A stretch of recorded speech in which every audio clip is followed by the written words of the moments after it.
tayo. Mahalaga. At pangatlo po, syempre, sabi ko nga pinakahuli, ano yung bakunin yun? Pagkandalangin. Usahan mo natin. Baka mas makakanta. Kwento natin. Kwento ko, kwento nyo, kwento natin lahat. Kaya buwan tayo. Magpasimula. Kung tayo may magbabike, pinabukasan, gawa ko, Sabado. At Linggo, magbabike. Kaya namin lahat kung gawin natin na sa isip ko lang meron tayong mindset. Kung yung gagawin natin pinabukasan. Isip ko lang, alam na natin kung ano yung susot natin. Jersey, kung ano yung susot natin sa tao, mahirap, susot ka lang. Yung kwento natin. Para pag-gising natin sa umaga, kukunin na lang natin. At pag-gising natin sa umaga, kung na natin ang magagawin natin. Kung ang gagawin, pag-iinit ng tubig. Para saan? At habang nag-iinit ng tubig, anong gagawin natin? Pag-toothbrush. Maglilabas, hindi na tayo maliligo kasi pagbalik natin, nakatayo maliligo eh. Tama? Oo. Ano ang nangyari? Habang nag-toothbrush, kumukulo yung tubig, tapos natin ang ginagawa, tapos natin ang toothbrush, pag-iinit na tayo ng kape. Pag habang nag-toothbrush, ano kami? Alagay sa lalagyan, kung tayo, susunod tayo na side mission. So, yung side mission, hindi ka ng kape. Sa dalawang bisip ka ng kape. Suot ka uli ng medyas. Higop ka uli ng kape. Higop ka ng kape, suot ka naman ng sapatos. Higop ka uli, buhay, isang medyas, dalawang medyas, higop ka uli ng kape. Yan yung kwento natin. Pagkasuot ng sapatos, susuot ka ng jersey. Tama? Suot ka ng jersey. Pag isuot mo ng jersey, higop ka uli ng kape. Painit-init pa yun. Darating niyo sa tiyan. Matapos nun, magsusuot ka ng guantes, magsusuot ka ng helmet, higop ka uli ng kape. Pagkahigop mo ng kape, punta ka naman ngayon sa bike. Lagay ka ng tubig, lagay ka ng gamit, higop uli ng kape. Kung isang tasa mo, sinaga, para maubos yun. Tapos na yung preparation mo. At ang pinakahuli, alam natin kung hindi na mahalaga, nag-work natin ang pag-check ng bike. Tama? Pagtigas mo yung tulog, meron ba tayong gamit? Meron ba tayong spare part? Ito lang. Tapos, pinakalas, nahuli, nahigop ng kape. It takes a lot of time to prepare. Titignan natin, pagdating natin 16 o 90 minutes. Ang gagamitin natin oras ito. Ang 1.5 hours at most, mauubos natin na sa preparation nito. Okay lang yan. Atin yun eh, pwede natin yun. Pakalawa, sasakay ka sa bike. Lamang po ako, gagawin lamang sa Talaga. Next 15 minutes, para makarating natin ang Tarasa. Makalapit ka rin naman sa Kapalay, Quezon City, Luzon, magtitigas sila ng mas mahabang oras kasi sa akin. At hindi ba, siyempre mind, iikot pa yan bago pumunta sa Tarasa o sa Tarasa. Para tamang-tama yung kanilang exercise. How many times? 2, 3, 4, 4 linggo. Yung mga malalakas, 5 linggo, dahil tumabay. And it takes a lot of time. Tama? Ilang oras yun? 90 seconds? 90 minutes for the next hour? Kung mga kanilang ikot, it takes 2 hours. 180 minutes. So, ilan na? 90 plus 1 minutes, 210 minutes. Tapos, pag-ingat mo, ano pa? Tapos ka na. Pero ka na 200 mo. Most 200 minutes. Papantay na kayo. Saan tayo? Yan. Saan tayo? Yan. Ang dito na kwentuhan natin, ang hinihimugan natin eh. At kung tayo, magkwentuhan, yun ang kwentuhan natin. Ano ang kwentuhan doon? Ano, no? O, tama na. Kristiyan! Ano yung mga kwentong bike? Tama, kwentong bike. Kwentong bike ko, medyo sarado ko, takot ko. Kwentong bisikleta. Ano pa? Kwentong jersey. Ating powder, jersey. Ako po, wala pa akong jersey. Ito yung mga kwentuhan natin. Ano ba yung maganda? Ano ba yung bike? Ano ba yung gagawin sa kamak natin? Kahit na, may ikot. Ito, bino. O, ano ba ang magandang kulay dito? Ano ba yung sabi natin?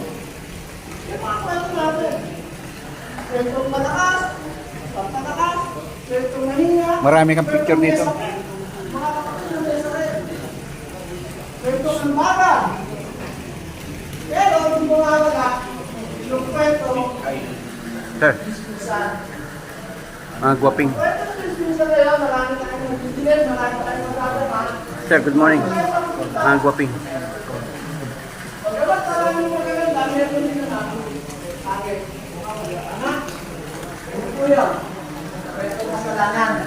Ang dami mong viewer. Ang dami mong viewer. Kung meron ba kasalanan, kung meron ba ano to, yung lapag na nakaw, sana wala. Kung meron ba, sana wala. Pangalawa, merong corruption. Sana wala rin. Panawagan ba yun? Panawagan. Pero ito, Dapat yung panawagan. ito na meron. Hindi ako nakain ko. Ano to? Nakikita natin, sasabihin natin. Kaya ito, pwede natin. Yan ako sa kain. Yung nasa ng mata. Oo, ayun ito. Nasa ng mata. Ano kung nasa ng mata? Ito yung sabihin natin na nakatuon sa ibang tao. Nakatuon sa ibang tao. Doktor yun, doktor yun. Yung bagong dating. Last of the eyes. Last of the eyes. Ano to? Yan naman yung sakit na yun ang chief engineer ng barko. Yun ang main founder dyan. Nakita mo na lahat ng klase ng mundo. Wala yung presidente. Absent na. Dapat siya nagsasalita dyan eh. Ano mo tawag doon? Last of the eyes. Kita ng mata.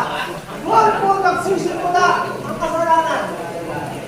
Katulad ni Eva, nakita niyo naman sana, uy, maganda to, masarap sa buho ko, at masarap kasi matalino. Last of the eyes.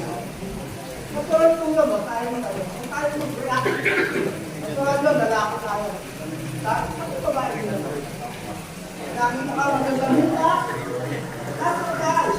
Pag may nakita ka magandang musikyeta, at gusto mo, ang tawag doon, last of the eyes.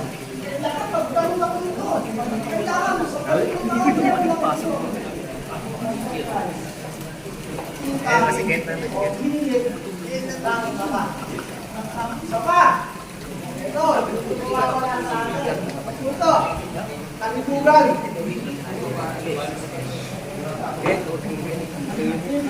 yun.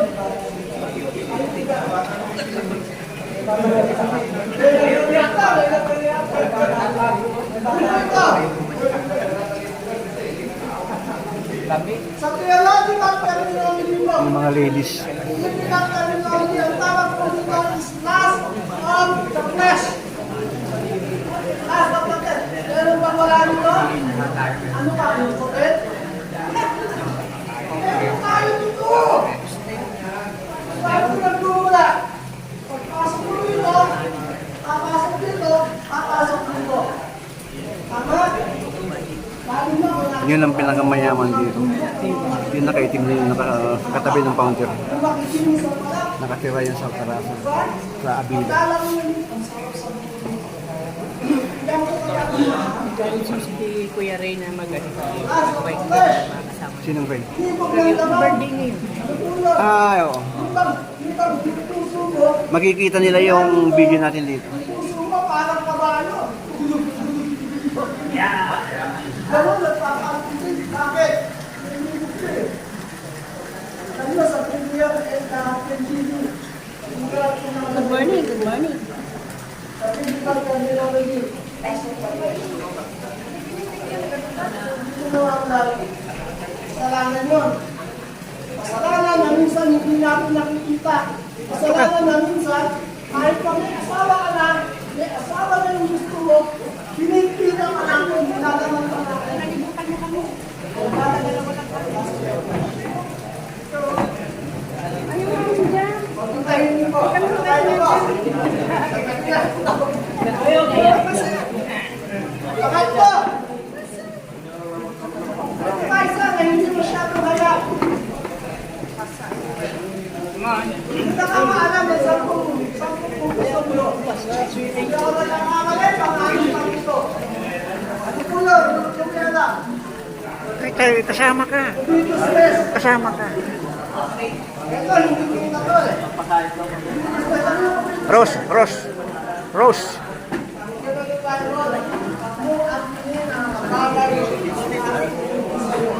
Pagmong paglasaan. That is business. Mga bagay na hindi nakikita kung nandito sa puso. Nandito sa isip. Tumingin ka. Ama, Si Ruth. hindi lamang po ito sa naman, hindi lamang po seksualidad. Business pwede siya sa material, pwede siya sa financial, pwede siya sa lahat ng bagay. Ang mga bagay na inaapin mo na hindi sa'yo, that is to be business. That is against the law of God. Mahirap ka ng ballpen, hindi mo sinore. To be business. Mahirap ka ng panggol ka nun.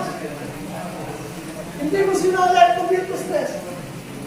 That is against the law of God. Magsusulit ka doon, magsusulit tayo doon. Ano ba? Manghihirap ka rin sa bagay na gusto mo. Dahil nung pinag-hinanaman mo, ay meron na po magkalimot, amnesia, hindi tayo susulit. Tawag doon, mag-business. And that is the law of God. Katayin ko lang yan sa alam na pagsusulit sa dito. That is the sin, hindi natin nakikita. Hindi na nasa mo pala. Kasalanan na. Ito yung kwento namin. Naniniwala ako. I am not exempted. Hindi po ako ligtas dito kasama niyo ako doon. Kaya wag na tayo magkagawa doon. Kaya ayaw ko sa mga kasama ka dyan. Sama tayo. Now, lahat po lang ito. Pagbibigay tayo ng oras sa preparasyon, pagbibigay tayo ng maraming oras sa pagbabay. Pero sa lahat ng yun, sa bawat ikot ng bisikleta, sa bawat preparasyon na ginagawa natin, Basta maabot na tayo ng mga bago mag-alas 12 siguro. Kasi birthday lang naman yun. Wala man yung walang sinabi sa akin na devotion. bigay tayo ng oras sa mga bagay na pansarili lang natin. Pangalawang bahagi. Pangalawang bahagi. Ano po ito? Pagbibigay ng testo, pwede rin kung collaboration sa kwento natin. Ang testo ito, ang mensahe ito, alam natin lahat. Alam ng mga anak natin, alam ng mga apo natin. Mga may apo. Alam nila ito. Alam natin lahat. Anong testo ito? John 3:16. John 3:16. Itong John 3:16 na ito, ito yung pinakaseko ng anim na aklat ng Biblia. This is the heart of the Bible, contains of 66 Books. books of the Bible. This is the heart. John 3:16. So kaya niyo ako kung alam ninyo, at nakakapri, English mo na, English. Nakakapri sa kaya niyo ako kung alam niyo. Ang kuma, alamin, baka may yara ka. At nakakapri, P for God. Ayun, alam mo, so love the world. For that, He gave begotten Son, so that whosoever believes in him should not perish, but have an eternal life, an everlasting life. Panalugin ko, sapagkat kayo lamang ang pagmamahal sa'yo, pagmamahal sa ating lahat, pagmamahal sa sanlibutan, kaya inilay niya ang kanyang bugtong na upang ang sino man sa magpalataya, kung ang sino man sa kanya mag-respond sa pagmamahal na yun, kung ang sino man nagbigay ng atensyon sa pagmamahal na yun, kung ang sino man nagbigay ng buhay sa pagmamahal na yun, ay hindi mapahamak, hindi magkaroon ng buhay na walang hanggan ng buhay na kasalanan. Amen. Pagbitin mo lahat ng kasalanan mo. Pagbitin mo lahat, pagbitin natin lahat kung ano yung nagawa natin kasalanan. Since the beginning of the day, sa magdilat ng ating mga mata. It is lust of the eyes, it is lust of the flesh, it is covetousness, everything. Pagbitin mo na.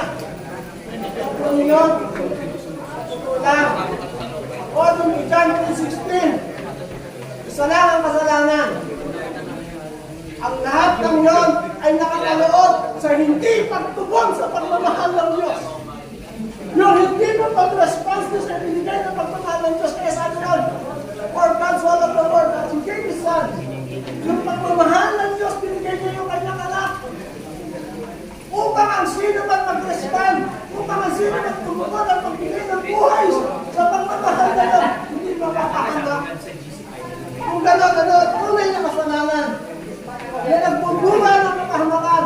Wala pong iba kundi ang pagtugon sa pagmamahal ng Diyos. Kundi yung pag-responsible sa pagmamahal ng Diyos.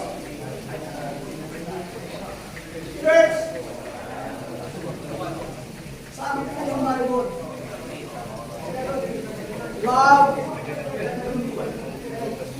cover, wash away multitude of sin. Tagalogin natin. Ang pagmamahal ay nakakatakip at nakakapaglinis, nakakapagtabol ng lahat ng sandamong ng nakasalanan. Sabi ko sabihin mo, kung dito sa puso natin, mga kapatid sa pagbibisikleta, kung dito sa puso natin may pagmamahal sa Panginoon, tandaan po natin, mawawala ang kasalanan. Bakit?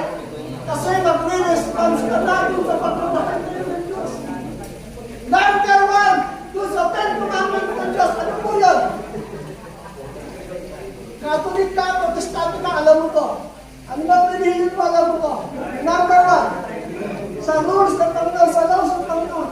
Love God above all things. But, pagmamahal, that is number 1 laws. Mahalin mo ang Diyos higit sa lahat. Sa pusa, sa kaluluwa, sa espiritu, sa laman, sa pag-iisip, sa puso, mahalin mo ang Diyos. It is the love. So kung ano man ang kasalanan na naulay ito sa inyo, pagmamahal. Because we are not responding. Hindi tayo pinupugon sa pagmamahal na yun. Ano yung pagmamahal na yun ng Diyos? Ibinigay na yung kanyang tugtong na anak. Saan pa hindi nag-response? Ito yung hindi natin mag-response na masakit maging sa literal na buhay. Una, ibinigay na kanyang anak upang bigyan tumanggap ng 39 na palo. 40 minus 1 lashes. At yung pamaling yun, pinaglabakan ng dulo na meron mga pinipilip na nesiba na ito'y papaluin kang gano'n, akatamin ng wasak ang laman mo. Pagmamahal na pinanggap ng kanyang anak na ano? Na bumuhat ng krus. Mula sa baba hanggang sa bungkot ng bungaw ng Paulita.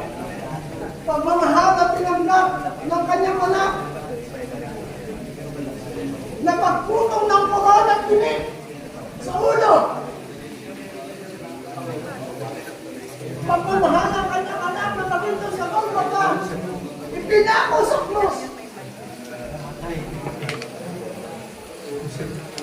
Pagmamahal sa kahuli-huli ng sandali. Ano po?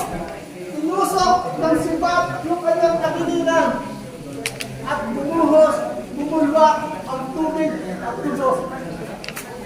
Alam niyo kung ano ang masakit? Ang Panginoon po hindi namatay sa excessive hemorrhage. Hindi siya namatay dahil nakunsya siya ng tubig at dugo. Alam niyo kung ano kung namatay na? Failure of the heart. Pagtigil ng pagtibok ng puso. Bakit? Kaya ba naranasan nila na sa sobrang lapit nyo, na sa sobrang kapit nyo, kawalan kayo ng maral? Ako po naranasan ko. Ang Panginoon, tumigil ang pagtibok ng puso. Bakit? Kasi yung tao na nagkasala, yung tao na kumuha ng karumal-tumal sa harapan ng Diyos, yun din yung mga tao na nagsasabing itago siya sa krus. Ito rin yung mga tao na sa kanilang mga gawa, nagpapahayag na sabi, hindi kita kailangan, Jesus. Na sa kanilang mga gawa, hindi nagpapahayag na nagsasabi, kaya ko, hindi kita kailangan. The same person that Christ paid their sins is the same person that says in a loud voice, crucify him. Hindi natin alam. Sa tuwing tayo din, sa pag-gising sa umaga, hindi natin siya inaalala.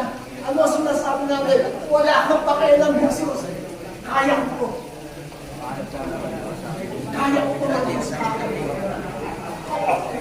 Sa tuwing tayo ay makakauwi galing sa life ng malakas at safe. Hindi natin siya naalala. Ano sinasabi natin? Dahil malakas ako. SMD malakas po. We do not acknowledge what is the guidance of the Lord. We do not acknowledge what is power for us to be saved. Mga ka-SMD. Hindi niyo po ito. Basta huwag tayo lumampas ng alas. Kaya paano Pagkatapos dito. sa Bible natin? Actually, Approximately 300 and then kayo ng birthday. But how many of us need 15 minutes of time pag-gising natin sa umaga to praise Him, to give Him thanks? Pwede. Natatuloy natin na tayo magpapahinga. Basta importante ito, kailangan kasi buwan sa mantang ito. Ilan sa atin na nagbigay ng 15 minutes to give Him thanks that, Lord, I am now in rest. Magpapahinga ako and you give me safe. Mga yan, nag-like mga yan. Yung mga friends mo, nag-like mga yan. Yan, mga pastor. Ilan sa atin ang nagbigay ng oras pag-agaw ng kapahingahan. That is number 4 in the commandments. Sabi niya,